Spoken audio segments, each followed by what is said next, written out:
Well, good morning once again and Shabbat Shalom. It is our pleasure, as we do each week, to learn Torah with Rabbi Hillel Silverman. Good morning, Hillel. I hope you had a wonderful Purim and you're having a good Shabbos. And what Torah do you have for us this morning? Good morning. It's good to be with you. I'm not going to talk about the Sedra this morning, but various passages from the Bible, from Leviticus and from Deuteronomy. We read the Ten Commandments a few weeks ago, Yitro. And the Ten Commandments, of course, are a basic teaching of our religion. But they're not all that is Judaism. As a matter of fact, there's a lot more to Judaism than the Ten Commandments. A person cannot say, I'm a good Jew because I follow only the Ten Commandments. Perhaps that is the reason that the Ten Commandments is not in the prayer book at all. It's not recited as a prayer because there's more to the Ten Commandments than more to Judaism than the Ten Commandments. I like to believe that the Ten Commandments are just a preamble to the rest of the Torah, which is the Constitution. But the Constitution is followed in various passages in Leviticus and Deuteronomy and Numbers, in Mishpatim, in Kedoshim, in Shofrim, in Kitei. In these passages, you find the meaning of Judaism in the laws, the Taryag mitzvot, civil law and criminal law, business law, property, moral law, and ethical law. And so this morning, as an example of how the Talmud comments on passages in the Torah, I'll take a few selections, not from this morning's Sedra, but from the Sedras of the book of Leviticus and Deuteronomy. The first one is the concept of payah, the corner of the field. The farmer, when he finishes harvesting, will leave the corners of the field for the poor to collect them. It is not merely a charity to the poor, but it's a preservation of his dignity. No one wants a handout, and this is not a handout either. Rather, it is the poor man's legal right to the field. The farmer leaves the field, and then the poor comes by to collect. It prevents the poor man from confronting the donor, which is not pleasant. I remember an experience I had on a kibbutz many years ago in Israel. That's an Orthodox kibbutz, Yavne. During the harvest season, the farmers left the corners of the field, and they left, and the poor came and collected. And who came? Arab women from neighboring villages. It was their legal right to the payot. They collected it and they left. It's not easy to be a poor person. There's another passage in Deuteronomy about shikacha. Shikacha is something that the farmer leaves behind when he finishes plowing. He doesn't intend to do it. He leaves it, and the poor comes and collects it. And again, it's a way for the poor person to attain his legal right. As you remember that passage in My Fair Lady, the deserting poor. This prevents, of course, the farmer from being greedy. He forgets it. He cannot go back to retrieve the forgotten sheep. The earth is the Lord's and all the fullness thereof. The Tofesta points out that the reward for a good deed that is forgetful. It's not intended. How much more if a good deed is intended will the giver be rewarded? We should welcome the opportunity to give the poor, to give charity to the poor.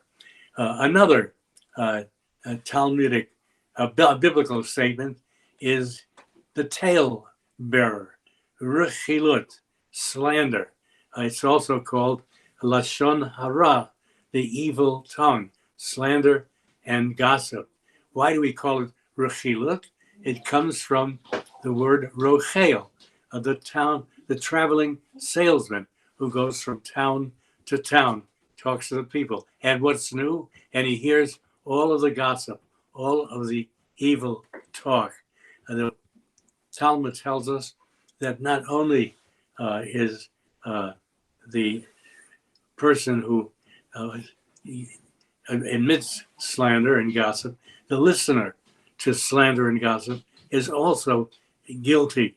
It's also guilty because he wants to know what's new. What is the difference between gossip and between slander? Well, obviously, gossip can be true. Slander is always not true, but the person who admits gossip is also guilty because it was his intention to destroy the reputation about the one who is the subject of gossip. It's been aptly said, there is so much good in all of us and so much bad in the best of us that it ill behooves the rest of us to speak terribly about any of us. So much for gossip and for slander. Another interesting passage, which is amplified by the Talmud, Lo titor velo tikon, thou shalt not bear a grudge, and thou shalt not be vengeful. Both of them are sins. Well, what's the difference between the two? The Talmud gives an example of vengeance. A man comes to his neighbor and says, I want to borrow from you a hammer. And his neighbor replies, no, I will not give you anything because I came by your place. I wanted a shovel and you would not lend it to me. That is vengeance. The same man comes and says, I would like to borrow a shovel. And his neighbor says, you remember last year, I came to you and I wanted to borrow and you wouldn't lend me. But even though you refuse to lend me, I will be glad to allow you to borrow. That's a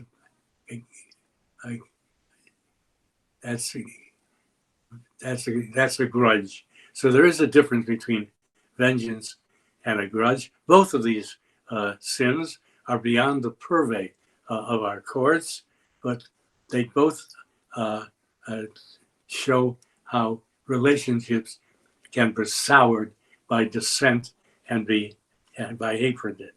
Let's try another passage and see how the Talmud and rabbinic teachers comment and amplify them. Mipnei seva takum, thou shalt respect the elderly, thou shalt rise before the hoary head. You can mark the level of a society by the way the society judges the treatment of the elderly. There are some societies that treat the elderly horribly. It is said that the Eskimo society would take the elderly who are incapable of doing further work and throwing them on the ice to freeze. There is many more commandments of the treatment of the elderly. Mipnei seva takum, thou shalt rise before the elderly. Zakein, zu shekana chokhmah, the person who has acquired knowledge, but not every elderly person has knowledge. Rabbi Meir in the Talmud was accustomed to bow before an elderly peasant. And they said to him, Rabbi, how can you do obeisance to an elderly, ignorant peasant? And the rabbi answered, he is not ignorant. He has weathered the storm of fortune. In the subway in Haifa in Israel, there is that sign of this passage from the Bible, Mipnei seva takum, thou shalt rise before the hoary head. And if someone is sitting in the subway in Haifa, a person goes over to them and taps them on the shoulder and then points up to the sign, treat the elderly with compassion. It's said that when parents do not respect the elderly, they cannot look forward to the youth respecting them. Let's try one more passage. It's from Deuteronomy. Tzedek, tzedek, tirdov. Thou shalt surely pursue righteousness, doing the right thing, righteousness. Why does it say twice tzedek, tzedek? The rabbis tell us to emphasize the teaching. You shall surely be cautious to do righteousness. Another rabbi says this is the end and the means. The means cannot be justified in being immoral in order to achieve a valid ends. The ends must be justice and the means also.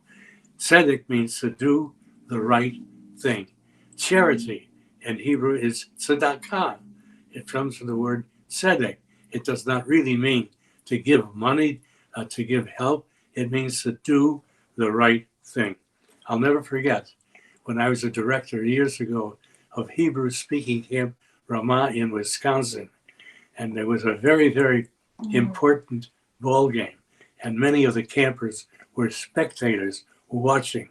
And one of the teams sent a batter around the bases to home plate, and he was called out.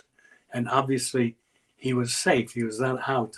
The campers did not shout and scream and call the umpire all kinds of names. What they said was Zeh Lo B'Tzedek. And they kept chanting, this was not the right thing. Zeh Lo B'Tzedek Tzedek. Well, this concludes my series of 3 discussions on the importance of amplifying the teachings of the Bible with Talmudic rabbinic interpretations. And I have discussed various passages from Mishpatim, from Shoftim, from Ki Tetzei, and other passages too, to show that one cannot understand the teachings of the Torah, of the Bible, without the insights of rabbinic literature, of the Talmud, and of the Midrash, and rabbinic interpretations.